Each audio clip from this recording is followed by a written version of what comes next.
네, 안녕하세요. 좋은 상도 받고 이렇게 좋은 자리에서 또 프레젠테이션을 할 수 있게 해주셔서 정말 감사합니다. Good afternoon. So I'm very happy to receive a great award, and also I'm very happy to have this chance to make a presentation. Let me just rearrange my microphone. So I think the previous speaker is taller than I am, so I need to adjust the height of the microphone. And I designed the lighting for the new Gwanghwamun Square. Actually, the other people just focus on the policies and many regulations, and now I'd like to touch the soft side. I think the title of my presentation is that I want to make some record. So I want to make a record throughout the Gwanghwamun Square, and I also want to make a record how we can remember and reimagine the Gwanghwamun Square with the lighting. So today I'd like to talk about the space and history, and then I'd like to show you the storytelling and concept of the lighting for the Gwanghwamun Square, and I will show you the process of the designing as well. Let me start with the space and the history of the space. Regarding Gwanghwamun Square, the first thing is that what kind of meaning we can have from the Gwanghwamun Square. For the Seoul citizens, so for the Seoul people, Korean people or Seoul citizens, what meaning Gwanghwamun Square has to the Seoul citizens. Actually, we have been have the Gwanghwamun Square from the Joseon Dynasty, which is named as Yukjo Street. So many people got together and they share culture and they do the politics in the Gwanghwamun Square. It was about 1880s. It started from 1880s up until today. So I just collect a couple of the historical pictures. Compared to the Gwanghwamun Square of today, you can see the mountains more directly in the past. So more people got together in the past in the Gwanghwamun Square than the total number of people we can get in the Gwanghwamun Square today. They just get together, did a lot of activities in the square. From the early 1990s and the 1995, we had a very important historical event. We did decided to bring Gyeongbokgung Palace to the front, so we demolished the government building of the Japanese government building for the General Korea. That was decided and conducted in 1995. So as you can see here, we have a big event in 2002, and the so-called Red Devils got together in the Gwanghwamun Square to shout out loud to the world when they had the World Cup FIFA World Cup games. Since then, whenever we have a FIFA World Cup, so people of Korea got together in the Gwanghwamun Square to wear the red T-shirts. So in the past, it feels like a stuffy there because it's blocked.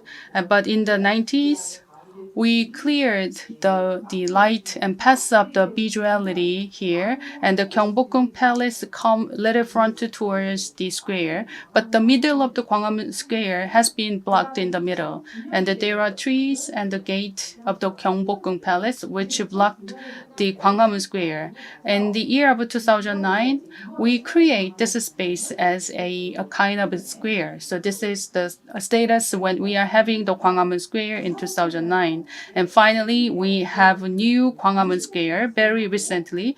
As the Director General of Seoul City Office mentioned earlier, and Gwanghwamun Square is the place where we share the spiritual legacy.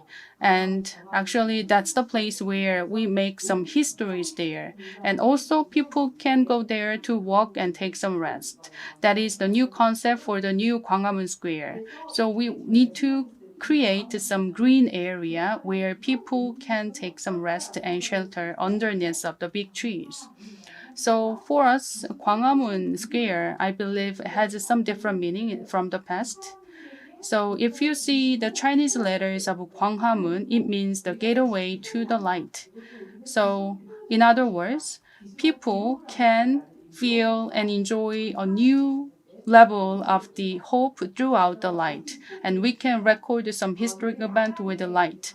So that's the new interpretation of Gwanghwamun for us. So if you look at this map, in the nighttime, actually, many Korean people had a lot of chance to walk along the Gwanghwamun Square and streets in the night. But many foreigners who come to Seoul this time, you may find another time to walk along Gwanghwamun Square in the night.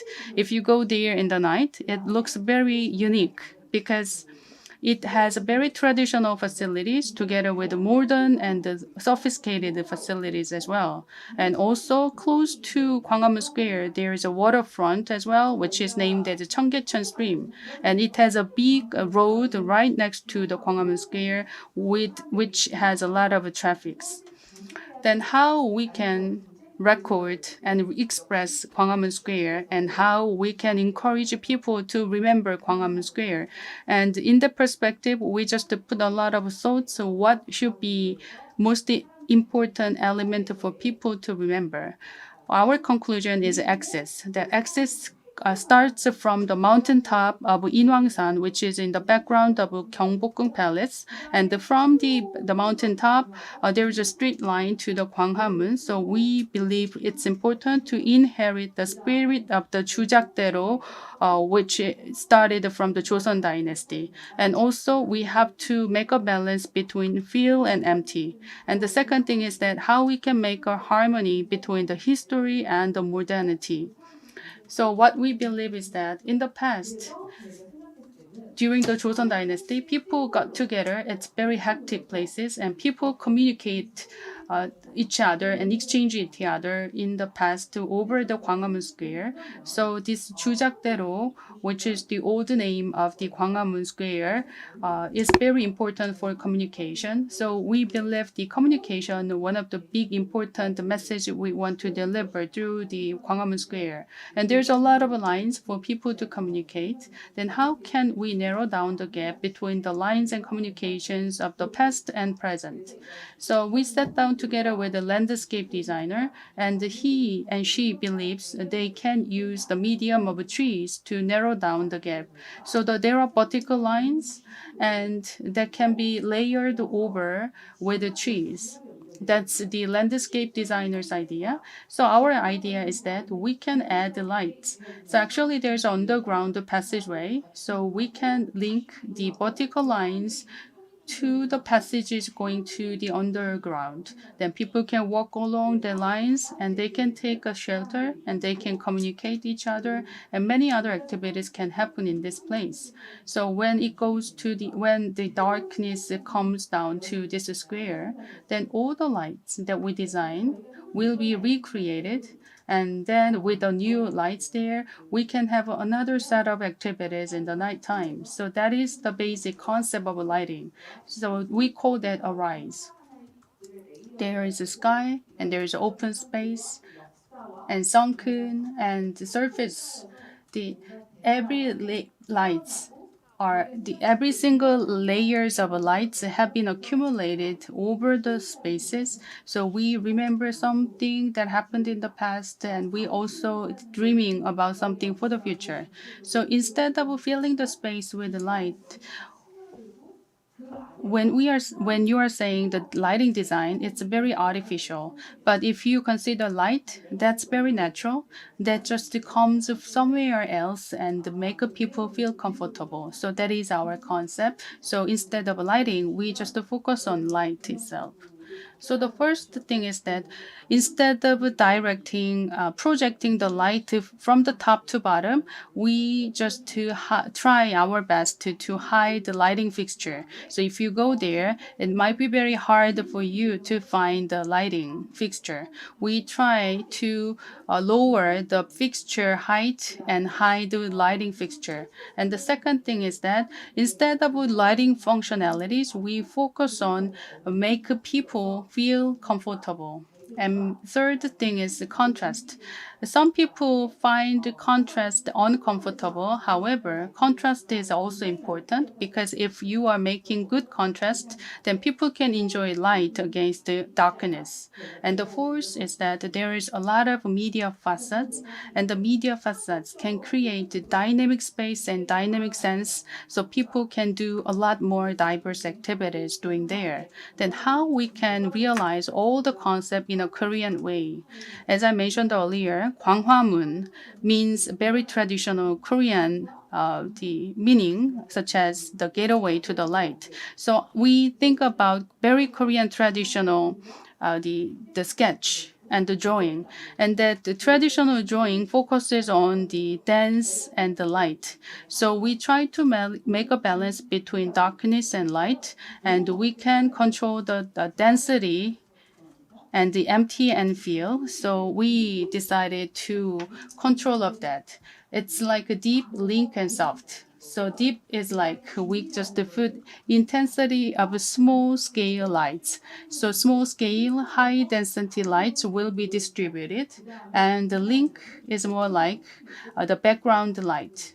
So the background light can be linked together with intense small light as a form of line. And the soft is more like the soft is for the smaller number of lighting fixture with the high brightness, so people can see some emptiness when the soft light are designed, soft lights in their place. So that's a basic concept. I will show you some short video later on because the pictures is limited to show you the sense of a space. So I will show you the video a little later. So these are the shelters, and there are the Four Season Garden, and the Four Season Garden has the highest density and the largest number of lighting fixture because that's a place where people can be more dynamic and active, and the other places are having different concept according to the Jung Dam that I just showed you like before. So we learn the lighting simulation to decide the illumination the level. So let me move on to the lighting design. I think I'm speaking too fast. So when we are talking about the level of light, this is our first proposal. And right here, there are squares on the side. The density of the light and the brightness of the light should be different between the spaces. So this is our draft. So this is a street light along the roads, and there is a Lee Sun-shin statue. General Lee Sun-shin statue used to be here, and now this King Sejong was not included in our draft. So actually, we are the newly added the statue of the King Sejong. So that's another big important part for us to complete this project. As I mentioned earlier, all the lighting fixtures have been hidden. And that's the first principle. And the second principle is that we can minimize the number of lighting fixture. If we just have a big number of lighting fixture, when time comes for the maintenances, it's not easy. So we try to minimize the number of the fixtures. So when we design the watt and the illumination, we try to minimize the types of the lighting and the number of the lighting fixtures. And we just control by installing the lighting fixture intensively or sparsely. So we just control the general lighting. And there are a total of 8 different types of fixtures have been used for the project. So actually, the road streets have been used to have a 2-axis installation, but after we run the simulation, there is a big the lighting coming from the big buildings around surrounding the squares. So that has a big reflections. And from the Sejong Culture Center, there is a pretty big and very bright media facade. So we have to give consideration to that because many surrounding buildings have a very bright lights. So we don't need to put a lot of the lighting fixture. if this place is really for the shelter for citizens, then we have to minimize the number of the lighting fixture and the level of the brightness. So just the level of a security light that will be good enough. The security light height is 6 meters. Actually, we initially considered the height of the security lamp is 4 meters, but we elevated to 6 meters. That's the best way to minimize the number of the lighting fixture. The center is the place for the monument. We have the two statues of King Sejong and General Lee Sun-shin, but what we want to highlight in this center place is that we want people who can see the Gwanghwamun gate from here. I will show you this place in my video later on, but when you just stand here, you don't see anything. So if you stand here, then the only thing you can see is Gwanghwamun Gate. That's our basic approach. But if you come to this side, then you can just see some forest. So these two spaces can have two different characteristics. So this we set out the principles and guidelines for the security light along these two sides. And for the pedestrian road, we try our best to design the pedestrian lamp without any glare. And we secure the basic level of the illumination, and the bollard lighting has been hidden to highlight the monument. And street light has been removed, and even though we eliminate all the street line, we just reduce the street number of street line in a half, but still according to the result of the simulation, the illumination level is good enough. So we also have a stand light and the embedded light and dent light and some spotlights for the monuments. And we also have a floodlight for the center of the square. And this is the statue of General Lee Sun-shin and King Sejong. And the General Lee Sun-shin's statue is between trees, and in case of the statue of the King Sejong, it has the spotlight. So you may not see any fixture of lighting if you go to the square daytime, but if you go to the nighttime, you feel pleasant because we try our best to give the sense of pleasure to the visitors, and still you don't see where the lighting fixture is installed. We focus on people to make a good memories here, so we try our best to lower the illuminance level of the lighting in the space. This is about the security lamp. Security lamps are installed along the both sides of the square. We eliminate one side, and instead of the security lamp here, we install the street light. So if you stand here, you can see the Gwanghwamun gate in the direct straight line. So it is looked like as a symbol. So what is most important to us is 월대. 월대 actually is set in high, so that's the places for the king and queen have the ceremonial event. So there is some, alleviated the floor. There is also the restoration projects going on, so that will be done by the end of this year. So we restore the 월대, and from the 6 p.m. to the 23 p.m., 6 p.m. to 11 p.m., the lights will start from 6 p.m. But when we put all light in activate in on mode, then the level is 4000 K.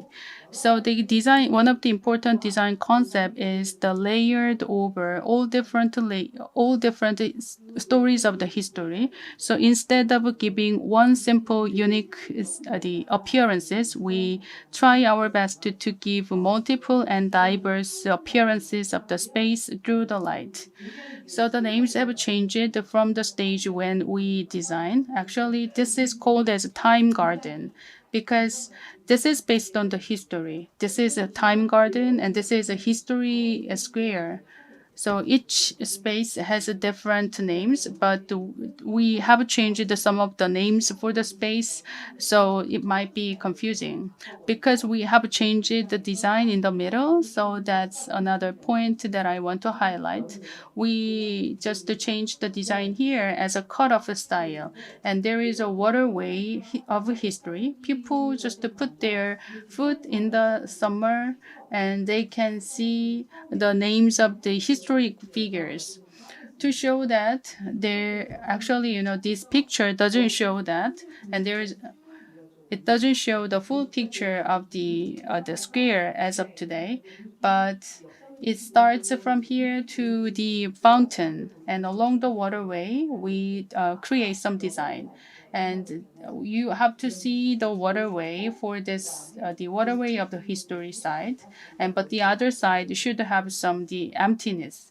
So that's the place where we lower the number of the lighting fixture, but we just focus on people can secure the wide array of the visuality.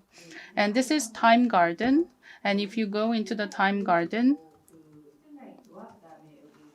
it's very cozy space. And we usually use a step light. And on the light, so we have some floodlight for the vegetations. And it's a Four Seasons garden. And this is Four Seasons garden, which is the widest out of the square. I believe this is the most pleasant space out of the total square. Most of the people come here and they love it. And this is another place.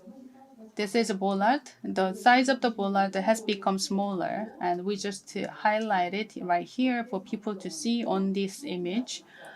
But this is the sense of scale for the square. So this is we have a floodlight for the trees and vegetation, which is one type of lighting fixture, and the floodlight and the bollard are main lighting fixture here. And this is the waterway. I think in this evening you may go there to see it. So this is a Hetchy Square, and in case of a Hetchy Square, we put a lot of thoughts how we can create the Hetchy Square better. Because you can see the media here. If it is too bright, then you may feel some fatigue. So the media is another challenge for us to overcome. Actually, we used to have some brighter the lighting here, but after we realized there is a media facade, we delete much of the lighting and we just put the lighting underneath of the bench. So if people stand here and to look into the square, they don't feel any sense of fatigue, and people who are standing on the bench do not be impacted and influenced by the lighting. And we have the flood lighting for the trees to look brighter and glorious. And this is a deck, and this is a garden, and we do have lighting over the deck. And largely the lightings are scattered along and on the floor. This is the square for people to meet. And it used to be called as lounge, but now that is renamed as a place of gathering. So you may see 1 watt small lighting. So it gives you a unique sense and you can enjoy the lighting there. And this is a fountain lighting. Actually, we used to have two set of lightings on each side, but we just have one side of lighting and the other side has some trees. And we do have another fountain in the back, which is called as a Hangul fountain. So the planning is actually a little different from the reality that we are having in the square. So if you go into this square, this is from the entrance. So these are the light you can see from the entrance. So I think a video talks much better than the pictures. So I myself took this video while walking along the square. Actually, we actually pay attention to the lighting fixture when I took the video. Actually, video is shaking a lot. This is the Hangul fountain. Excuse me. Would you play one more time?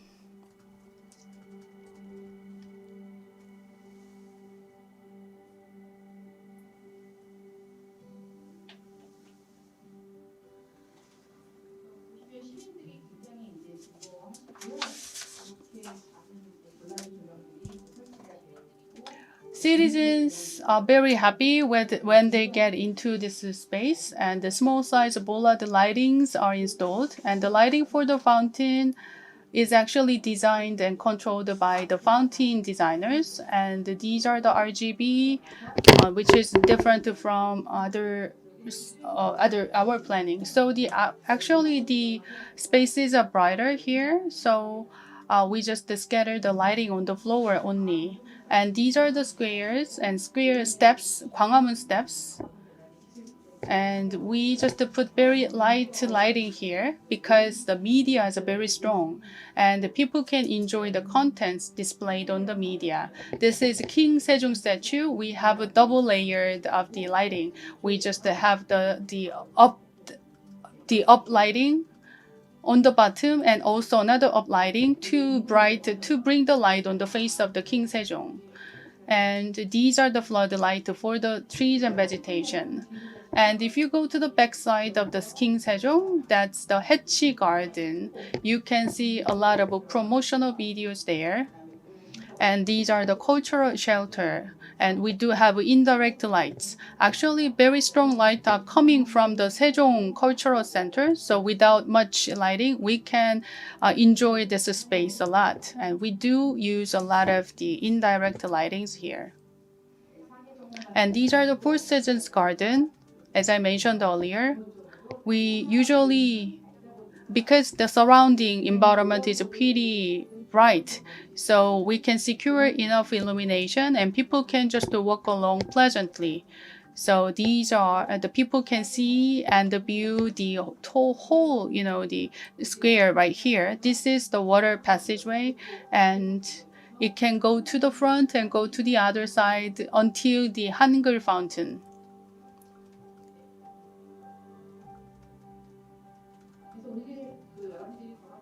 So when you have a chance to go to the Gwanghwamun Square in the evening, I just challenge you to find where we hide the lighting fixture. So these are the waterway of the history. So, all right, so let me just wrap up. So I hope you have a great time in this evening. Thank you very much for your attention.